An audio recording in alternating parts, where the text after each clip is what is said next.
Let's see if we get any different results this time, shall we? I thought turning this old HP Envy Phoenix into my main desktop would be pretty straightforward.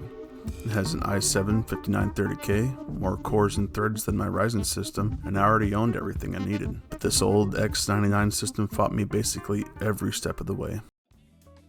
For full context, I'd recommend going back and watching my previous video where I get into the why for this build. But the short of it is, this Ryzen 3 system from 2018 has a couple of shortcomings and some problems that I had a direct hand in causing. The boot drive is an SSD in a USB enclosure hanging off the front of the case. The Ryzen 3 2200G has 4 cores and 4 threads, and only 16 PCIe lanes in total, with only 8 of them going to the GPU slot. Not ideal. So I had a huge upgrade straight chilling on the floor doing literally nothing. So it's time to get to work on this new to me rig. My main desktop before this was running a Ryzen 3 2200G.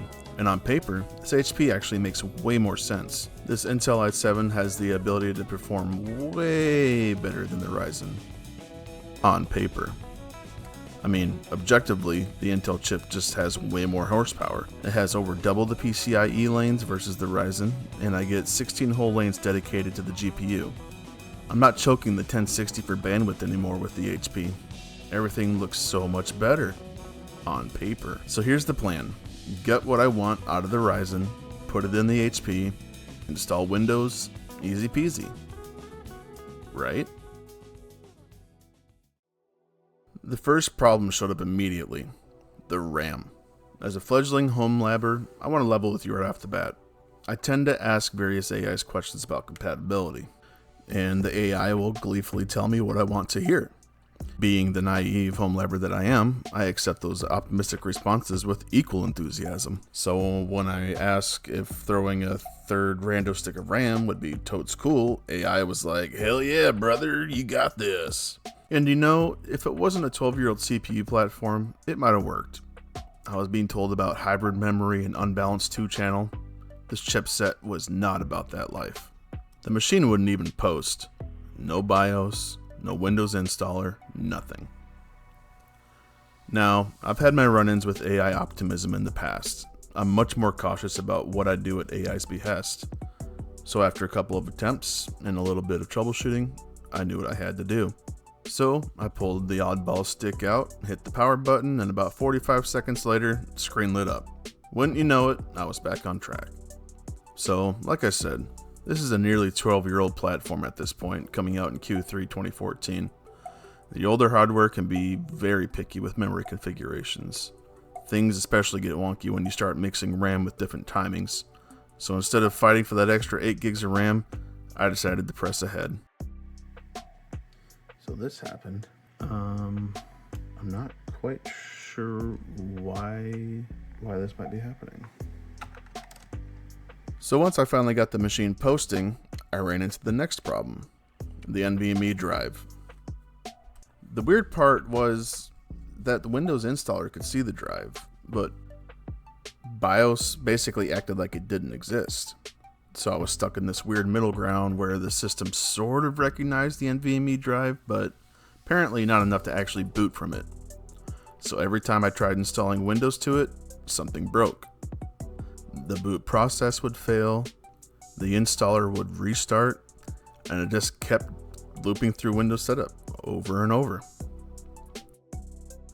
A lot of older X99 systems technically support NVMe storage, but not necessarily NVMe booting. And since this is an OEM HP motherboard, BIOS support is non-existent. I checked HP's support assistant, I checked HP's website, no BIOS updates, nothing. From what I can tell, this board never received a BIOS update from the day it left the factory, and HP never offered one. So after goofing around trying to get NVMe boot to work for way too long, about 2 hours if I'm being honest, I decided to throw in the towel. I tossed in a random 128 gig SATA SSD I had laying around, and Windows installed immediately. Alright, well, we're in Windows, and I gotta tell you, it feels pretty great. At this point, the system technically worked. But there was still one last problem. This thing takes a full minute to get to the login screen, and I tried everything. BIOS settings, boot options, fast boot, basically every combination I could think of. Nothing fixed it, and eventually, reluctantly, realized this machine was teaching me a lesson I apparently needed. I was spending more time trying to optimize the computer than actually using it. And honestly, that's kind of the whole story of this build. Not every project turns into some perfectly optimized setup. Sometimes older hardware is just weird. Sometimes the solution is using random spare parts you already had. And sometimes the fix is just accepting the limitations and moving forward. Because at the end of the day, this thing works. And since this setup was already becoming a collection of recycled hardware and spare parts, I figured I might as well finish the job properly. A while back I picked up this UPS for free. It would power on and the indicator was that the battery was full, but when you unplug it, it'd die immediately. So without doing any research and just making an assumption, I replaced the batteries. This time, however, things actually worked out. I knew exactly what I was going to plug into it, but I just haven't had the chance to actually do it, so I'm out of excuses now. Time to get the home lab on battery power. Old workstation platform, random SATA boot drive, preposterous boot times. A free UPS with replacement batteries. Honestly, this whole setup is kind of ridiculous. But this home lab is starting to get really fun. Breathing new life into old hardware and actually using it instead of letting it collect dust, that's way more rewarding than I expected. And I think I finally realized something. I was spending too much time trying to make everything perfect that I forgot the whole point was actually to build stuff and enjoy it. Not every setup has to be perfect, and it's like a wise man once said, it ain't gotta be pretty, it's just gotta work.